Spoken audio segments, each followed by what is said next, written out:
Hi everyone, this is Cynthia. So today we're going to be discussing the Aries yearly horoscope for 2023.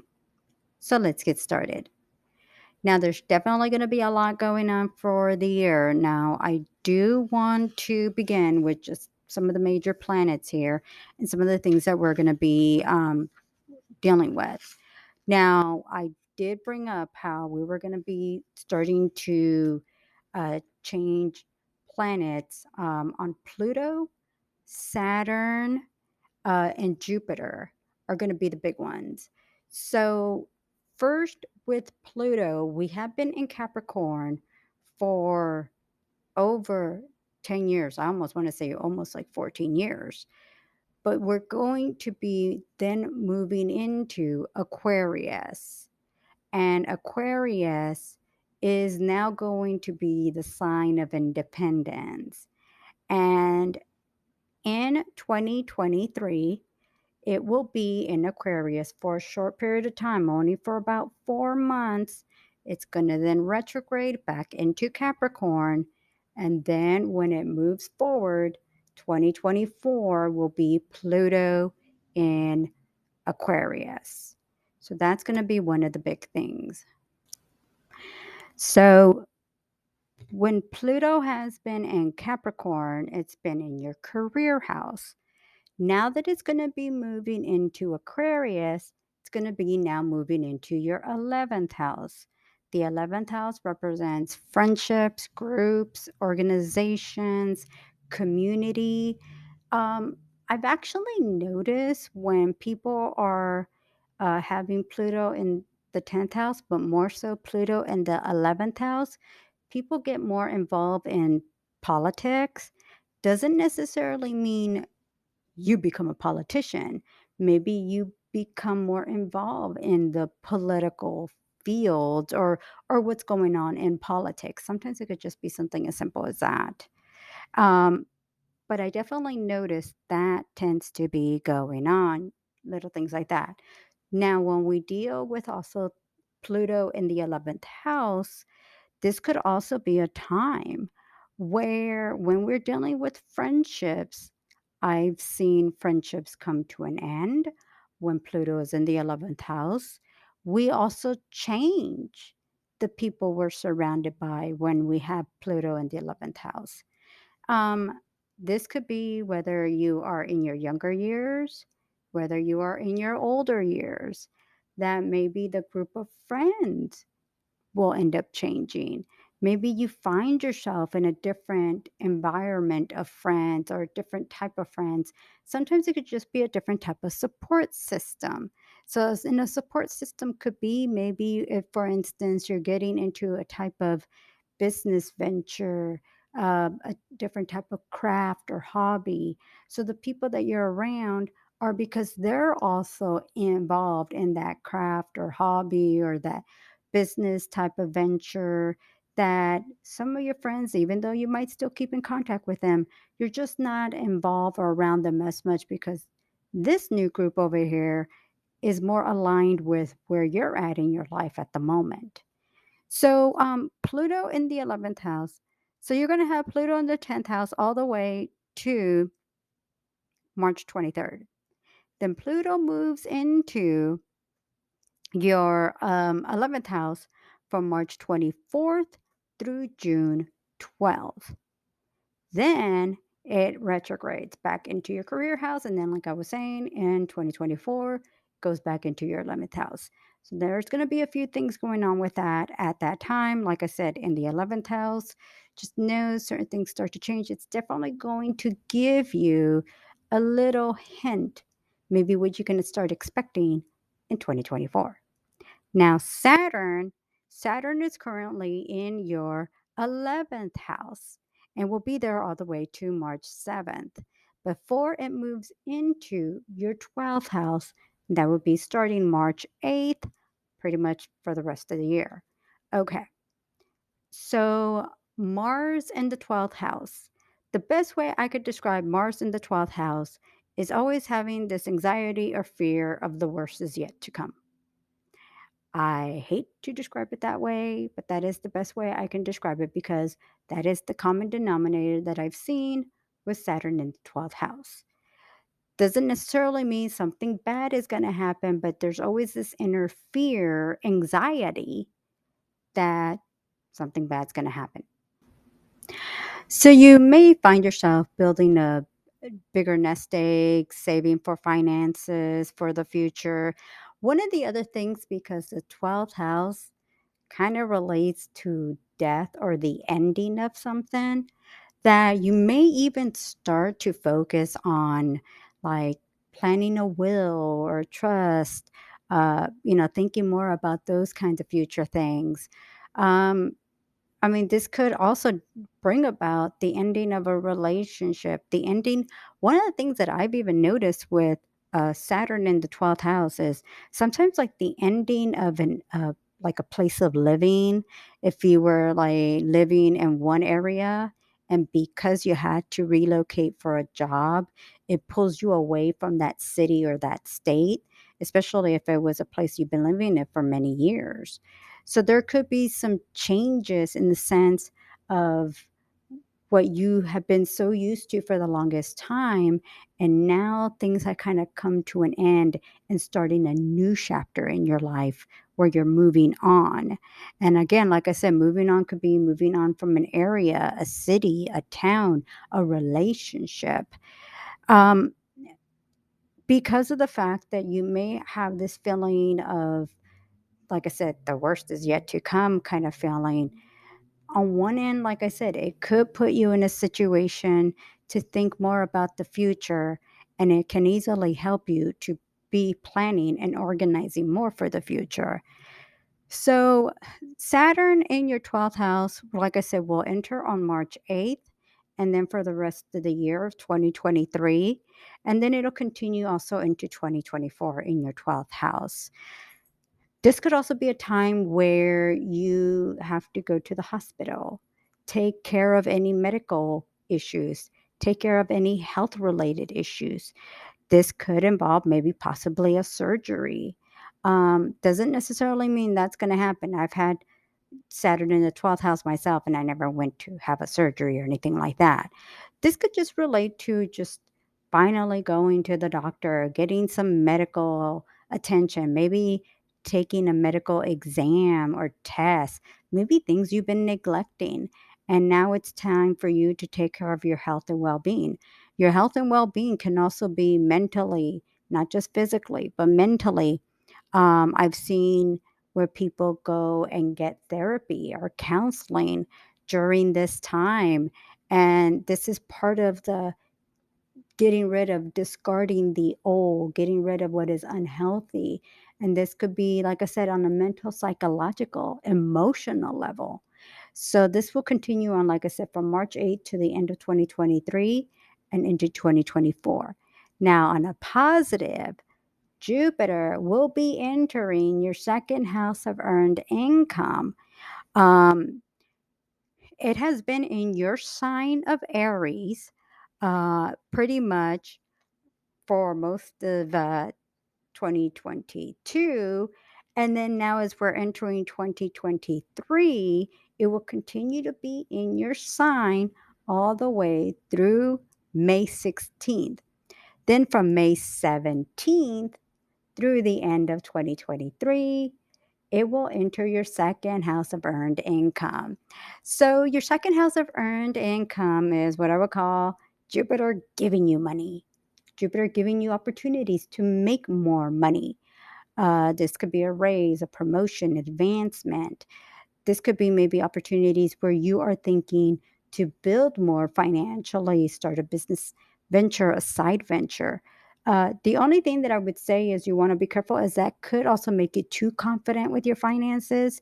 So you may also find yourself spending a little more lavishly, maybe even sometimes a little carelessly.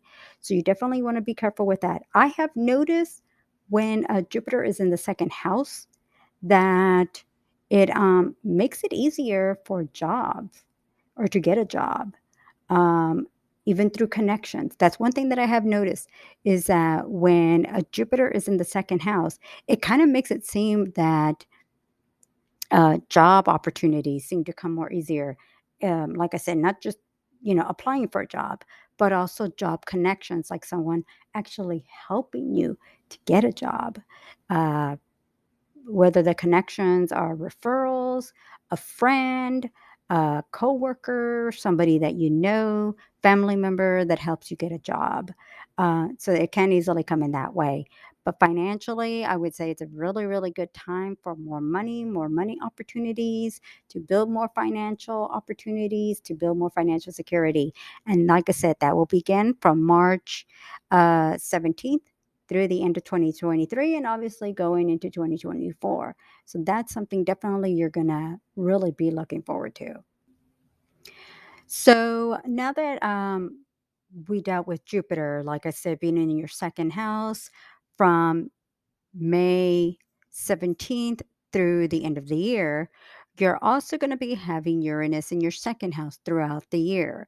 If you haven't reviewed the 2022 yearly horoscopes, Uranus has been in your second house. So the second house with Uranus can bring sudden boosts or increases of income, but it could also create debt or putting you in debt, whether because maybe you take on more debt or maybe you deal with more credit cards or like I said, take on more debt, whether it's because, from car loans, mortgages, credit cards. Um, I've even seen people go into debt to the point where they either file bankruptcy or just stop paying their bills, whether because you lose a job, um, the payments just get too overwhelming that you just can't take care of it. You can't pay it. Maybe the bills are even the minimum payments, maybe they're too much. So sometimes Uranus can bring about that type of negativity. But the very, very positive that I've seen more happening is bigger increases of income. Now, Neptune will be in your 12th house all year. Now, I did explain about Pluto. There are a couple things that I did want to discuss. Now, as you get into 2023, Mars will be still in your third house. We just experienced a Mars retrograde that will be from October through December. Well, it actually goes direct. Um, let's see here. So, I mean, I say December, but it actually will go direct around middle of November. My thing is that a retrograde cycle takes a few weeks to get back into its regular rotation, its regular routine of getting back into, moving forward. Now, what I did want to point out is Mars will be in your third house being short trips, communication. There could be disagreements and arguments. You may be finding yourself rushing through, around town, driving. Your communication might be harsh or might come out maybe even a bit aggressive. That's why sometimes it leads to disagreements and arguments. On a positive, communication increases through short trips, emails, text messages. Maybe you purchase a vehicle. Maybe you purchase a new cell phone. So that will be big. And then Mars will obviously move on into your fourth house of home um, after March 25th.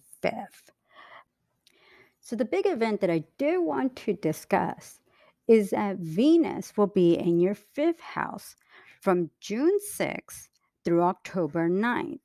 And the reason why it's going to be there for such a big amount of time, usually Venus is only in one sign in house for 4 weeks. But this is going to take about almost like 3 months or something because from July 23rd through September 4th, you will have a Venus retrograde. Venus will be in your fifth house of love, children, and creative hobbies. A Venus retrograde in general, um, can create issues with partners, lovers, breakups, separation, divorces. But then you will be having it in your fifth house, which is the love life house. So then having a Venus retrograde in this same house can, bring about more of a concern. Not saying that everybody is going to be having a breakup or divorce, but it can create tension, disagreements, arguments, differences of opinions. This might be a time to try to see how to resolve issues, how to work through issues, just because it can maybe possibly create a separation or a divorce. There could also be issues with children. So the fifth house also rules children. If you have adult children, older children, this could also be children that are teenagers. Maybe they're 11, 12, 13. Maybe you're struggling to, you know, parent a child. Maybe there's differences. Maybe they're thinking a certain way. Maybe you're trying to work with them in some way. So there could be issues in that sense too. Um, this is actually going to be a bit of a test. It could, like I said, there could be difficulties, there could be challenges.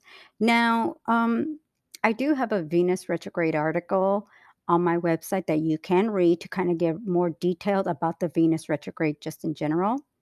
And one of the things that I do also discuss is about purchases, major purchases with a Venus retrograde.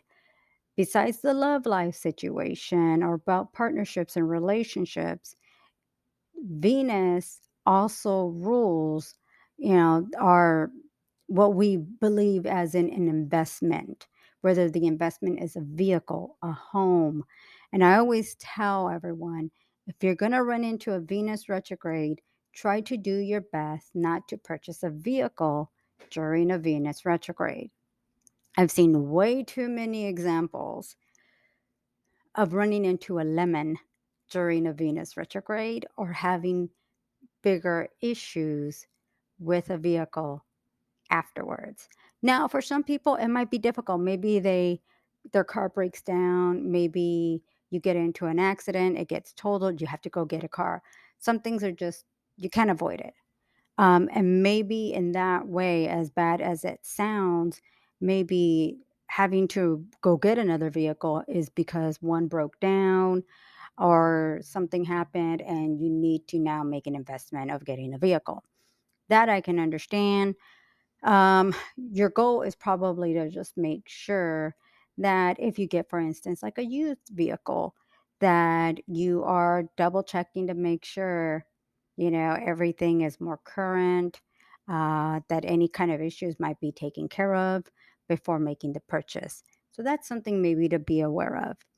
Um, so overall, when it comes down to Venus in the fifth house, yes, on the positive, if you're out there meeting and dating people, this could be a great time maybe to meet a soulmate, a partner, someone that could be there for the long term.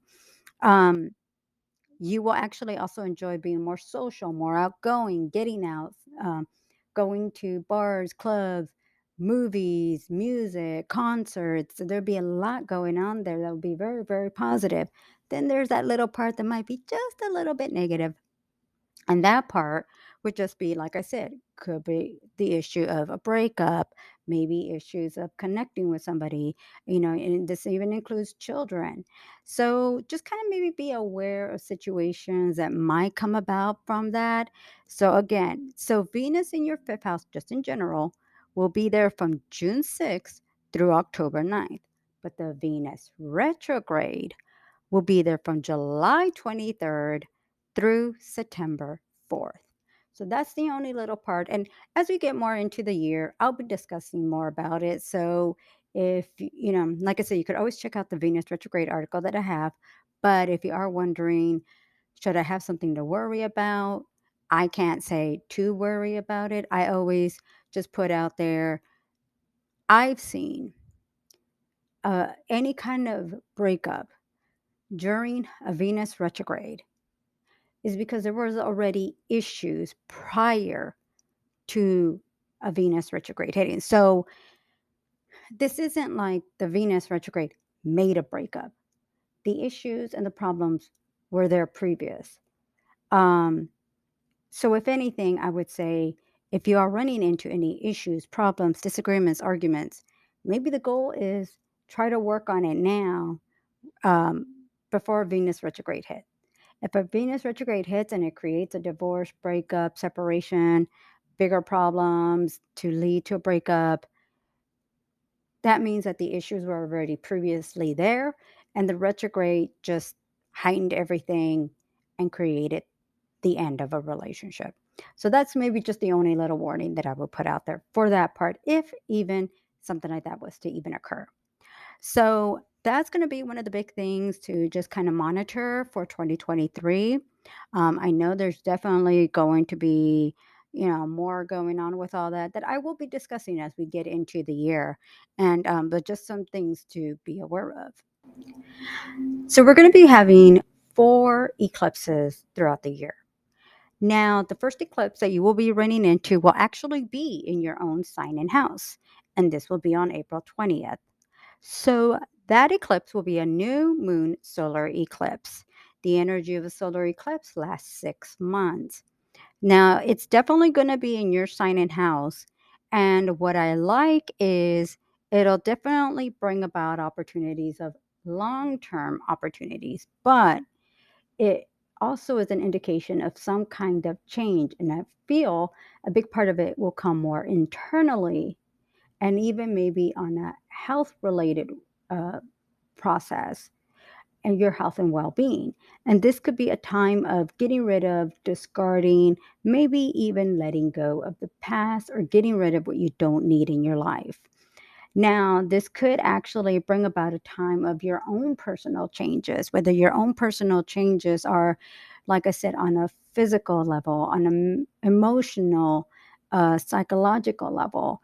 And this could actually be a time where maybe you are focusing on what you want to do to become a better person within yourself. So, on a positive, a new moon solar eclipse in your own sign and house, I think would be very, very positive and be great for you. So, the next eclipse we're going to have is a full moon lunar eclipse that will be on May 5th. And that will fall in your eighth house of joint resources, taxes, credit cards, and loans. Now, one of the things that I feel during this eclipse, which will also last 6 months, is that it seems to be an indication of opportunity, but it also feels like taking greater risks, taking greater chances here. So I don't know if this is a situation of maybe you pursuing a new type of venture, new type of opportunity to build more financial security and stability for yourself. The eighth house rules taxes, credit cards, loans, bonuses, commissions, sales, building more financial security, stability for yourself. So this can easily be about an opportunity for you. There might be the possibility of having to deal with any kind of uh, inheritance, settlements, joint collaborations, joint resources, joint finances, joint ventures. And this could be maybe a time of trying to come to a compromise with all that, working through all that, maybe trying to see if there's a way to compromise. So that could easily also bring about a time, like I said, of financial benefits and opportunities there.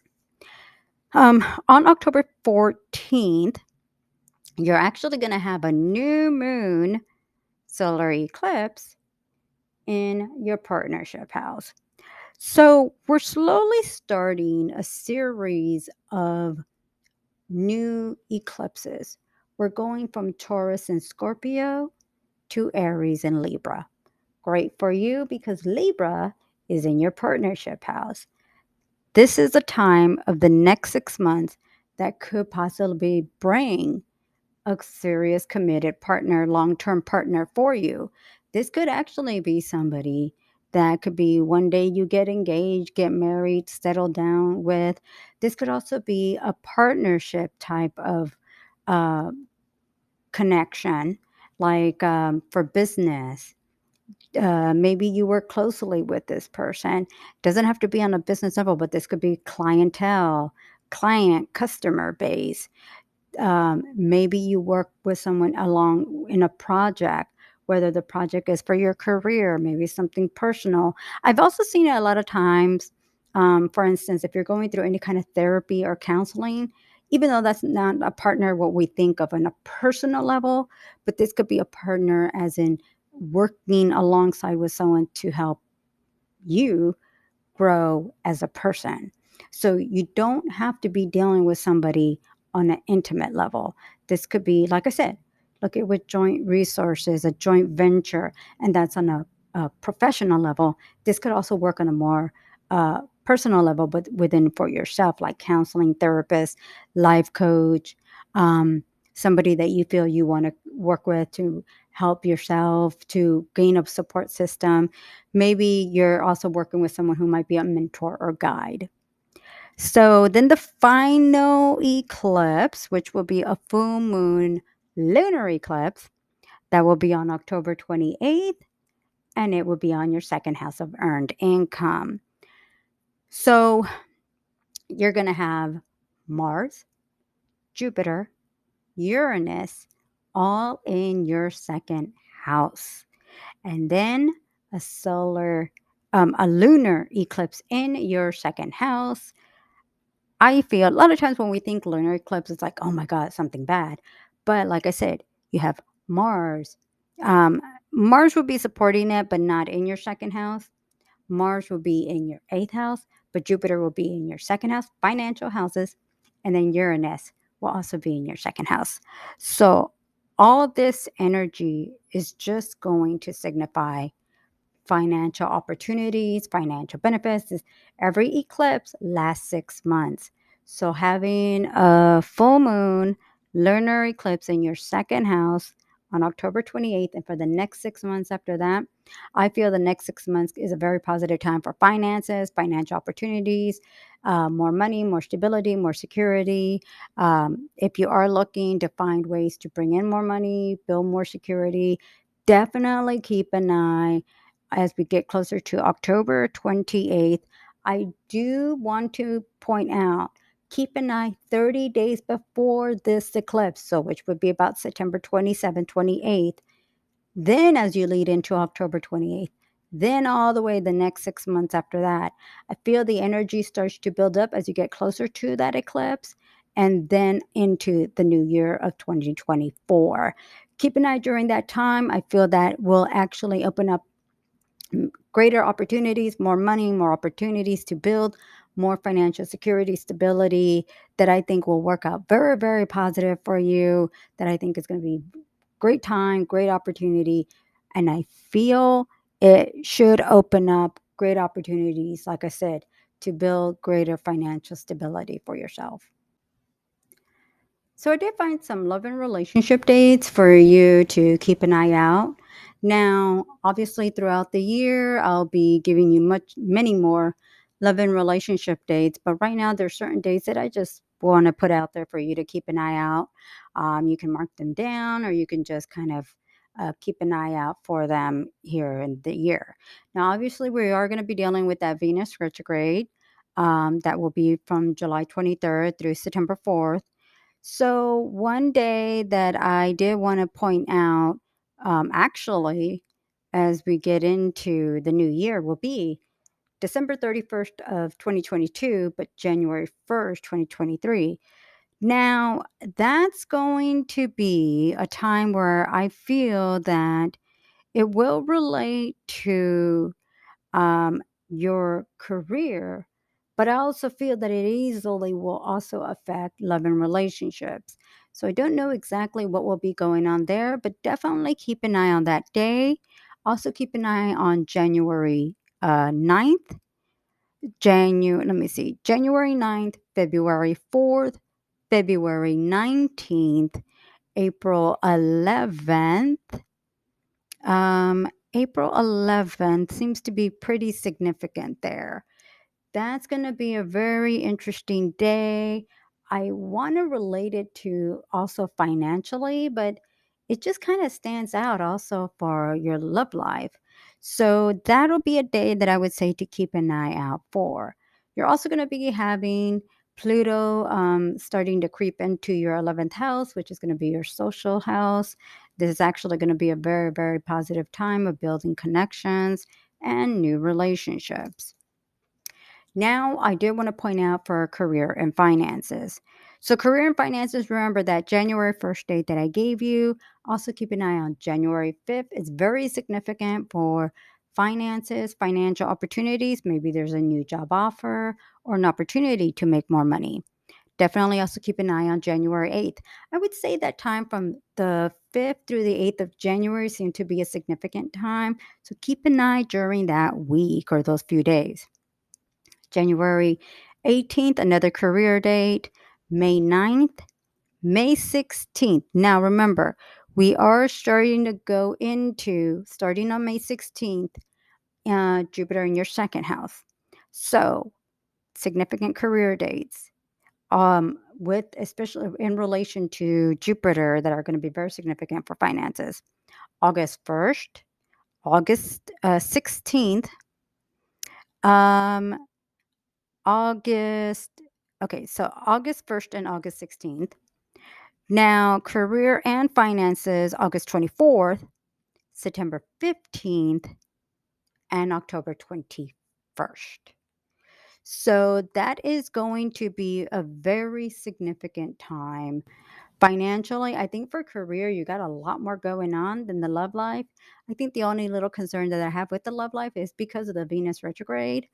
But there's definitely just going to be great opportunities off and on throughout the year that will be also positive for finances. It just seems like for you, the theme that I noticed as I was going through as much information to find for Aries kept taking me about career and finances more than love and relationships. So I think it's definitely going to be a significant time for you for your career to build more financial stability and security, to build more opportunities for yourself, especially with Jupiter and Uranus in your second house, that I think could be a very significant time to build more for the long term on a financial level. And this could bring for you long term opportunities that could really build that great security for your career and finances.